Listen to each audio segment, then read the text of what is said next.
deck has to be a beautiful blend of art and function.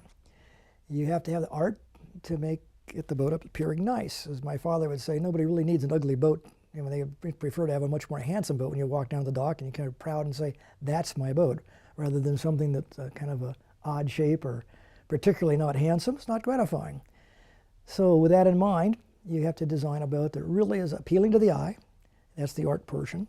And it has to be really functional because it's a sailboat and it's an item that you have to move around on. So you have to have the physical aspects. The ergonomics have to be correct.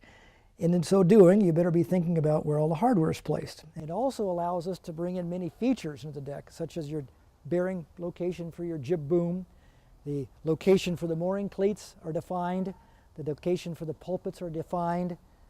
We'll even incorporate areas around the non-skid where we have hardware that's placed down on the deck. You typically don't want to put hardware onto a non-skid surface. You want that area smooth so that the bedding compound has the best chance of preventing leakage.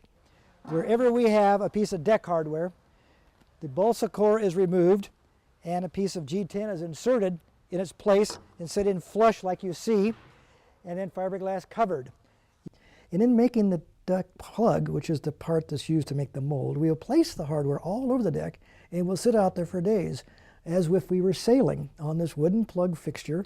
We'll have the hardware placed and we'll sit there and say, gee, is that hitting us or poking us, or does this really lead fair and correct? How does it look? Is this the right piece of hardware for the job? And then once we've decided, then we'll finalize the placement of the non-skid and then move forward with the rest of the deck plug completion. So we spend a great deal of time on the decks.